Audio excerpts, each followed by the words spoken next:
It happened during third period history, the kind of Wednesday afternoon where the clock seems stuck and the teacher's voice melts into the hum of the lights. She wasn't even speaking when it started. Earlier that week, she had challenged Mr. Holloway, white, mid-50s, always calling the civil rights movement divisive, about something in the textbook. She'd simply asked why Rosa Parks was reduced to a paragraph, while Reagan's America took up 2 full pages. He didn't like that. And ever since then, he'd been looking for a moment. That moment came when she dropped her pen. It rolled under the desk of a white girl across the aisle. She whispered, "Can you pass that?" The girl froze, looked at Mr. Holloway. He slammed his hand on the podium and said it, not loud but sharp, clipped, like it had been waiting in the back of his throat for weeks. "Enough. Sit down. You're acting like an animal." Silence. The room didn't gasp. It didn't move. It just held its breath. No one looked at her. Even her so-called friends stared forward, like if they didn't make eye contact, it wouldn't be real. Like if they kept staring at the projector screen, maybe she'd disappear. But she didn't. She sat down slowly, eyes wide, not with shock, but calculation. Mr. Holloway continued the lesson as if nothing happened, as if animal was just another vocabulary word. And in a way, maybe it was, a word that had been used before, in different decades, by different men, for the same reason, to remind a black girl exactly where she stood. She didn't cry. She didn't raise her hand. She just stared at the back of his head and thought, "You think you broke me, but all you did was draw a line you'll never be able to cross again." That night, she didn't tell her mom, not because she was afraid, but because she wasn't ready to say it out loud. Because once you say it, it's real. And she had a feeling, deep in her chest, that this wasn't the end of anything. It was the beginning. The next morning, she walked into school the same way she always did, backpack tight, hoodie up, earbuds in. But something had shifted. It wasn't just the way people looked at her, it was the way they didn't. Her usual desk partner, Maya, pretended not to see her, didn't scoot over, didn't even offer a nod. The seat stayed cold. When Mr. Holloway entered, his tie slightly crooked, he didn't glance her way. He opened his laptop, adjusted the projector, cleared his throat, and began, like yesterday had been erased from record. But it hadn't. Not from her body. Her fingers tapped against her notebook in a rhythm she couldn't quiet, like her own pulse was trying to speak the words her mouth wouldn't. Animal. She didn't know why it had landed so hard, maybe because it wasn't just an insult. It was a reminder that no matter how well she spoke, how clean her handwriting was, how many A's she stacked on top of each other like armor, to some people she would always be beneath the surface of respect. And worst of all, they expected her to keep showing up, to keep raising her hand, to keep swallowing it. She stared at the whiteboard, not seeing any of the notes. Her head filled instead with memories. The teacher last year who forgot to call on her during group discussions.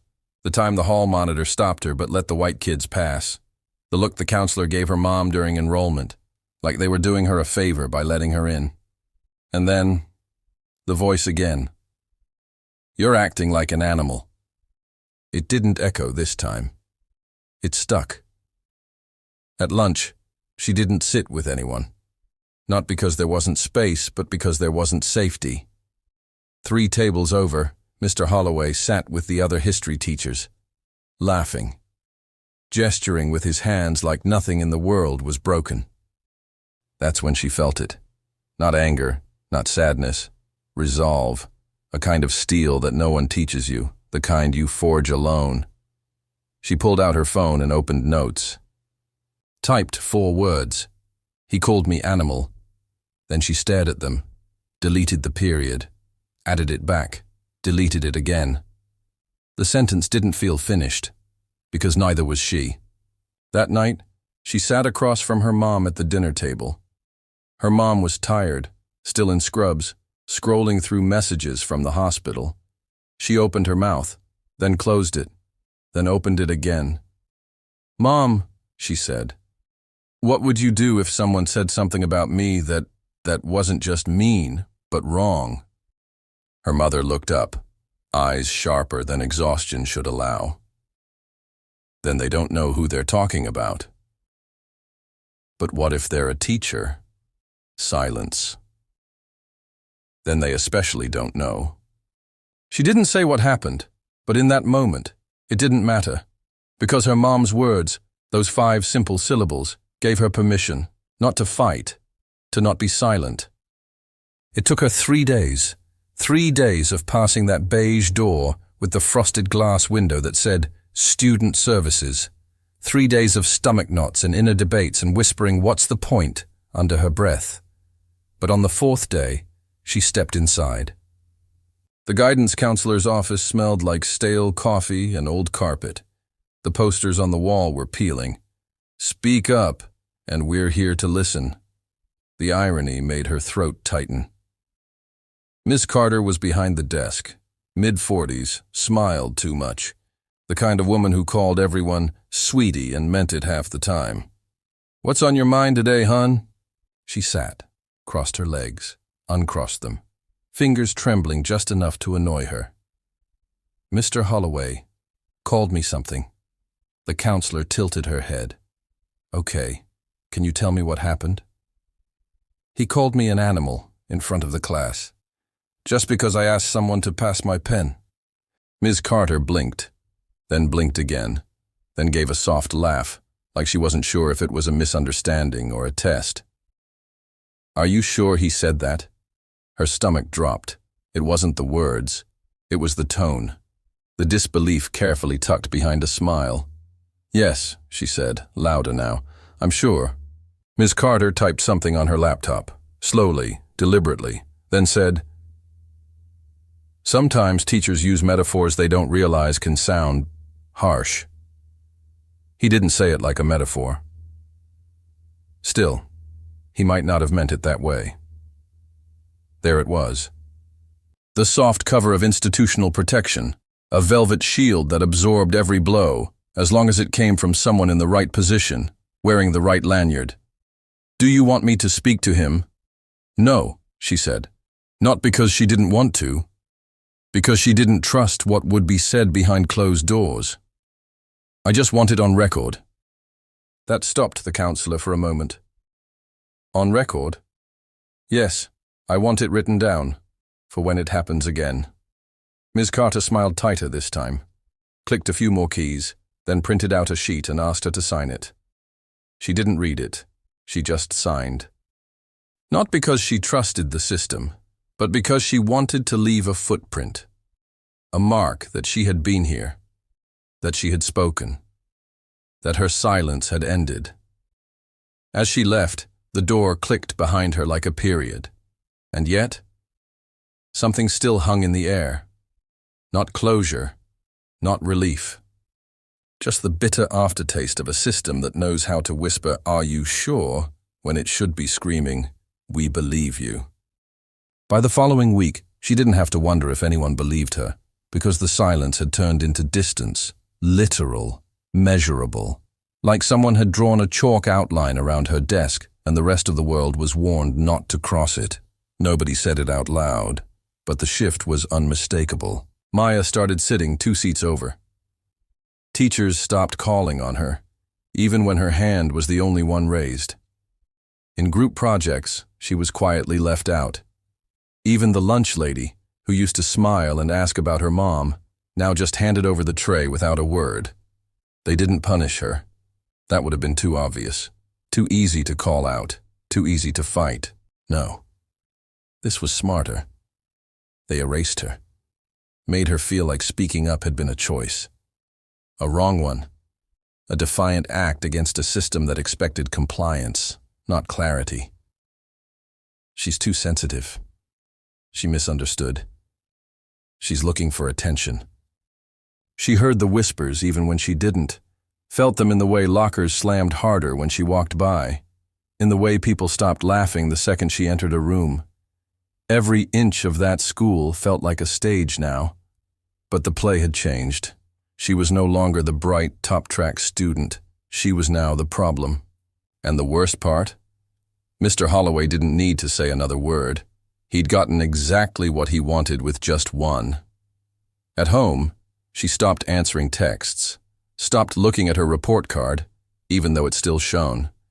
Because what was the point of being excellent if no one cared when you were dehumanized? But she didn't quit. That was the difference.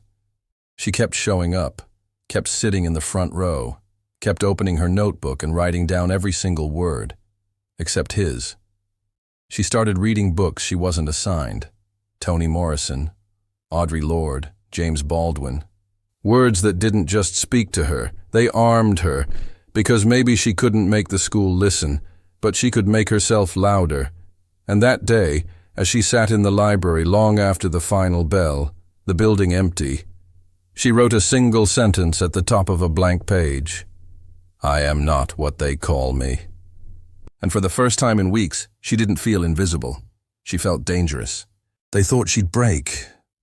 They counted on it, in fact, that she'd grow tired of the stares, the whispers, the way her name was no longer mentioned during award announcements, the way praise disappeared like it had been revoked quietly, with no explanation. But she didn't crack. She sharpened. That same desk where she'd been called Animal became her fortress. She began arriving early, before even the janitor turned off the alarm system. She stayed late, alone under the buzzing library lights, surrounded by reference books thicker than her arm. She studied like it was war, because to her it was. Each equation memorized, each page annotated, each score raised was a bulletproof vest. Not because she wanted to prove them wrong. She didn't care about their approval anymore. She was building something bigger, undeniable excellence, a version of herself so sharp, so complete, so impossible to ignore that the next time they tried to silence her, she'd drown them in evidence. The other students noticed. Some admired her. Some resented her. A few teachers, the ones who had always stayed on the sidelines, began offering nods in the hallway, quiet apologies disguised as professionalism. But she didn't nod back. She wasn't angry. She was focused. While others rehearsed for prom, she submitted college essays to schools that rarely accepted girls from her district. While others complained about homework, she read Supreme Court decisions and historical memoirs. Not because she wanted to sound smart, because she had learned that being brilliant was the loudest revenge in a room that tried to make you silent. At night, her mom would peek in and whisper, "You know you don't have to carry all this, right?" She'd smile, close her laptop and say, "I know." But deep down, she did have to. Because every test she aced wasn't just for her. It was for every kid who'd been called loud, aggressive, ghetto, too much. Every kid whose story had ended in silence. Hers wouldn't. Success is loud, even when you don't talk about it. She never bragged, never posted her grades, never reminded anyone what Mr. Holloway called her. But they knew. Her name was on the principal's list. Every month, she won a citywide essay contest, judged by professors from the university. Her photo hung in the main hallway under the banner, "Excellence in Leadership," and the guilt started to show. Maya, the desk partner who had distanced herself after the incident, suddenly left a folded note on her desk. "Hey, just wanted to say, I heard him too. I just didn't know what to do." She didn't respond, not because she was angry, because she didn't have the energy to comfort someone else's conscience. Another classmate, Jordan, white, athlete, the type who used to chuckle at everything the teacher said. He pulled her aside in the hallway. "I've been thinking about that day. He shouldn't have said that. You didn't deserve it." She nodded. Not in forgiveness, in acknowledgement. It was strange how, once her success became impossible to deny, the apologies started crawling out from the cracks. Not to fix anything, just to make themselves feel lighter. But she didn't need their words. She needed their silence, to remember. Because silence had been the problem from the beginning. And then came the school counselor, Ms. Carter, the same one who had asked, "Are you sure?" Now, she called her in with a tight smile. "We're proud of your progress," she said. "Truly. You're going to make this school look good." And there it was. The full circle lie. Because suddenly she was useful again. Palatable. Something they could put on brochures and scholarship packets. "Would you consider giving a speech at the end of year ceremony?" She looked at the woman across the desk and didn't blink. "Only if I get to say what I really want." Miss Carter smiled, hesitant now. "Of course, within reason," she smiled back. "Good, because I stopped being reasonable the day he called me an animal." The room went silent, but this time she wasn't afraid of it.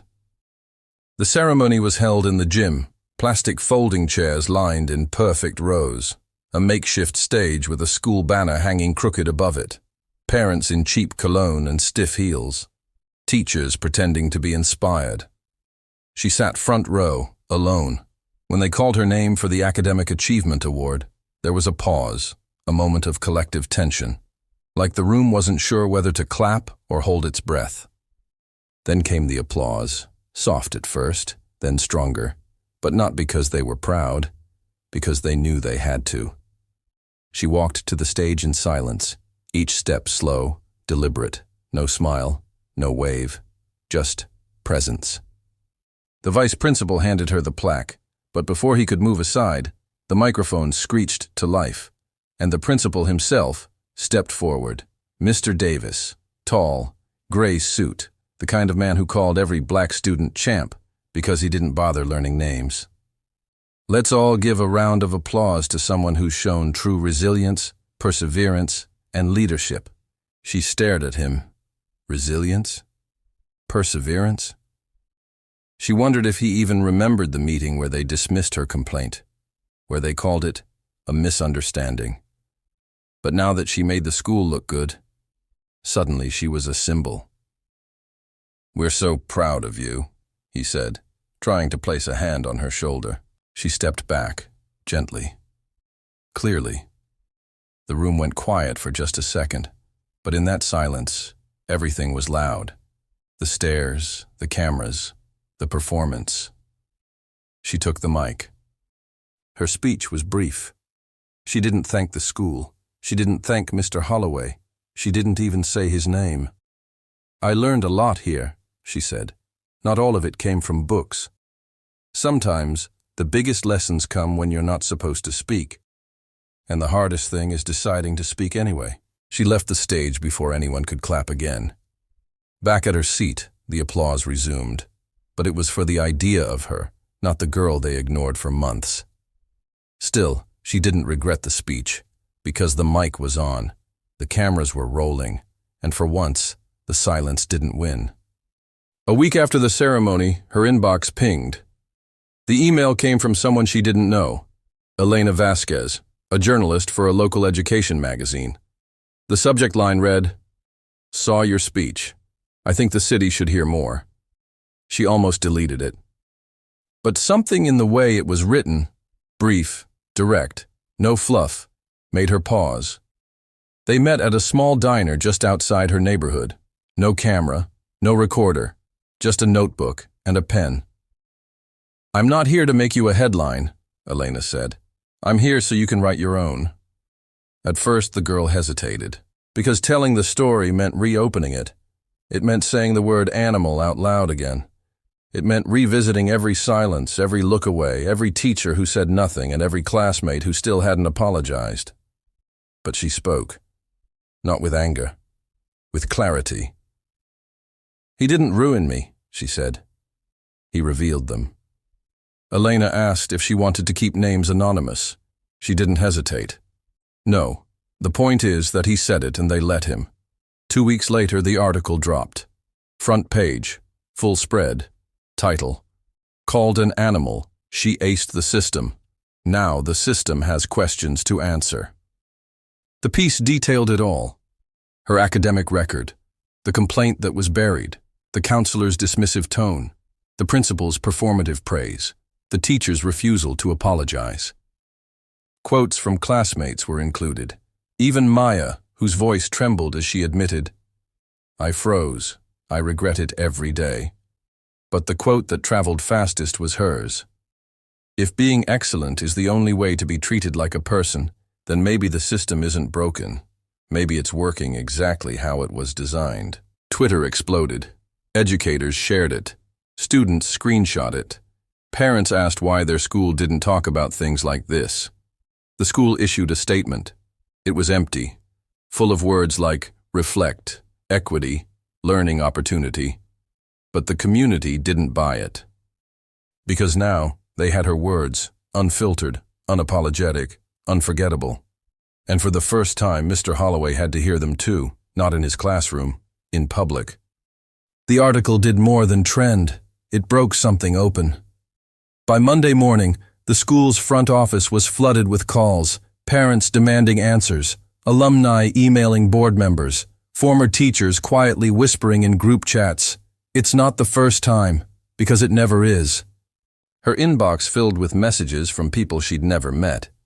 Black students from other schools, telling her they had been called names. Latino students, writing how their accents had been mocked in jokes. Asian students, sharing how model minority praise had masked deep isolation. And then came the bombshell. A former student named Terrence posted on Facebook. He had graduated 5 years earlier, from the same school. His story was almost word for word. Mr. Holloway told me to stop acting like an animal when I challenged him on the Civil War. I thought no one would believe me, so I stayed quiet. Not anymore. Within 48 hours, 4 more stories emerged, all involving the same teacher, all involving students of color, all dismissed, all buried. The school district couldn't ignore it anymore. They announced an independent review. A panel, a hotline, a temporary leave for Mr. Holloway, while the facts are evaluated. But the facts were already public. They'd just been inconvenient. Now, they were viral. Reporters waited outside the school gates. Students walked by, holding their heads higher, whispering, "That's her." For some, she was a hero. For others, a threat. But for Mr. Holloway, she was a reckoning. That week, he was photographed walking out of the school. No tie, no briefcase, no words. The girl didn't celebrate. This wasn't revenge. This was exposure. He wasn't the disease, she told Elena in a follow-up call. He was just a symptom. The real sickness ran deeper. Through every counselor who asked, "Are you sure?" Every teacher who looked away, every administrator who only spoke up when it hurt the school's reputation. And now, they couldn't look away anymore. They scheduled the meeting quietly. No announcement, no school-wide memo, just a bland email from the assistant principal's account. "Please report to the administration office at 3:15 p.m. She knew what it was. Everyone did. By now, nearly 2,000 people had signed the petition, not just students, but teachers from other schools, parents, activists, even a few politicians who had started tagging the district in public tweets. So when she walked through the glass doors of the administration building, she wasn't alone, not really. Every step she took echoed with names she'd never heard, but who had whispered their own stories to her inbox. He called me disruptive. She told me my hair was distracting. They said I was being too loud. Inside, the air conditioning was too cold, the receptionist too cheerful. "You can head on back, sweetie. They're waiting for you." Of course they were. The conference room looked like every school meeting room, neutral walls, a long fake wood table, 3 plastic pitchers of water no one would touch. On one side, Mr. Davis, the principal, Ms. Carter, the counselor, a district rep in a navy suit tapping a pen against a yellow legal pad. On the other side, just her, no lawyer, no parent, just the girl who had been called an animal in a room full of people who said nothing. "Thank you for coming," the district rep began. "We're taking these allegations very seriously." She didn't wait. "It's not an allegation. It happened, in front of 27 students, and he said it like it was just another Tuesday." They all looked at one another. "We understand how upsetting this must be, and—" "You don't," she said, calm, precise. "But you can choose to start." Ms. Carter cleared her throat. "We'd like to offer you the opportunity to help us develop a new anti-bias training." She raised her hand, not to ask permission, to stop them. You want me to help clean up the mess you made pretending it wasn't there? Carnings. Start by removing him. Not next semester. Not pending review. Now. Mr. Davis spoke for the first time. You have to understand there are contractual... She stood up, not abruptly, not theatrically, just fully. I didn't come here to debate policies. I came to deliver notice. She placed a printed copy of the petition on the table. All 2,184 names, bolded, signed, witnessed. This is what happens when a student stops being afraid of losing your approval. No one spoke. She walked out of the room with her head up, her steps steady, the air behind her heavier than when she entered, because sometimes the loudest part of a revolution is the sound of a door closing, and knowing you're the one who pulled it shut. The auditorium was packed, hundreds of folding chairs lined row after row, parents with camcorders, grandmothers with tissue in their sleeves, teachers smiling a little too wide for the cameras. It looked like any other graduation. Except this time, the name at the top of the class wasn't the usual. It wasn't a legacy student. It wasn't someone from a private tutor pipeline. It was the girl they had tried to erase, and now they couldn't look away. She sat near the front, cap straight, gown pressed, her mother on one side, dressed in her one good church outfit, holding back tears with a strength carved by decades. On her other side sat no one. That empty chair wasn't an accident. It was a reminder. For every seat they'd refused to give her, she now had space they couldn't fill. When her name was called, the room didn't immediately cheer. They paused, because they weren't ready for what they saw. She didn't rush, didn't smile, didn't perform. She moved. Deliberate, graceful, silent, like every step was a page in a story only she could tell. Mr. Davis, the principal, was waiting on the stage, diploma in hand, forced smile locked in place. She took the paper. No handshake. Instead, she turned to the crowd. Just for a second, her eyes scanned the room, caught the teachers who once looked past her, the students who once avoided her, even the journalist in the back row who nodded softly, respectfully, not like media, but like memory. The applause began slowly. First, her mother, then a few students, then everyone. They stood, not for the GPA, not for the awards, for the girl who walked through fire and didn't just survive. She redefined the building she was nearly broken in. Back at her seat, she looked down at the diploma. Plain white paper, nothing magical, but she knew what it really was. A receipt. For everything they owed her, but never gave. That night, she didn't go to the after-party. She went home, ate dinner in her pajamas, watched reruns with her mom. And before bed, she folded the diploma in half and slid it under her mattress, because she had a feeling. The next battle wasn't behind her. It was waiting. Years passed, not decades. Just enough time for the dust to settle, the scandal to fade from the news feeds, the district to quietly rename a few policies and pretend the past had been resolved. But she hadn't disappeared. She had simply grown. College wasn't what she expected. Not easier, but cleaner. Professors who listened. Classrooms that debated without dehumanizing. Still, she never let her guard down, because she knew. Racism didn't die. It just dressed better. She graduated top of her class again, but this time, when they handed her the award, they meant it. She moved into policy work, education equity, spoke at conferences, sat on panels, started mentoring students who had been labeled. And then, one rainy November afternoon, her phone buzzed. The message was short. The school wants to honor you. Name a room after you. Thoughts? She stared at it for a long time, not because she was shocked, but because the system always finds a way to loop back. Not to apologize, to decorate, she replied with one sentence. I'll come visit, but on my terms. So on a gray Friday morning, she pulled into the school's staff lot, no longer as a student, but as an invited guest. Her hair was longer now, her voice steadier, her presence impossible to look through. She didn't walk through the front entrance. She took the side hall, the one that passed Mr. Holloway's old classroom. He wasn't there anymore. After the district's review, he had retired. No public statement, no apology.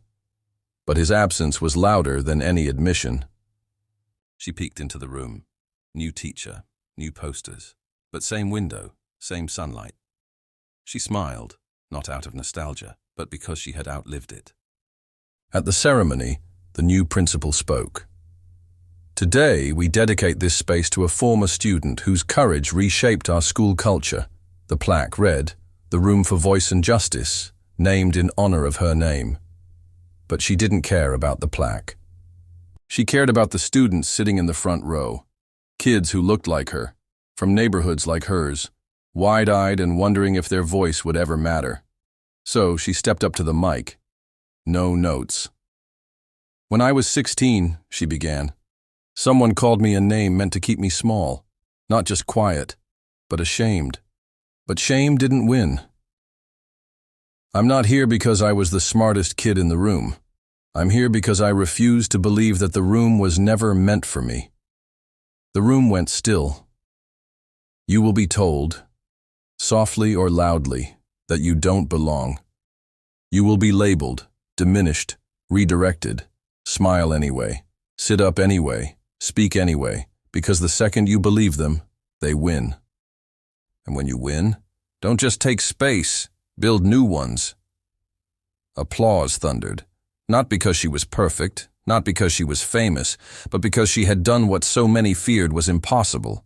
She turned a slur into a legacy, a wound into a weapon, a classroom into a revolution. And as she stepped down from the stage, a young girl in the audience whispered to her friend, "That's the one. That's the one they called an animal." Her friend blinked, shocked. "No way." "Yeah," the girl said. "And now she owns the building."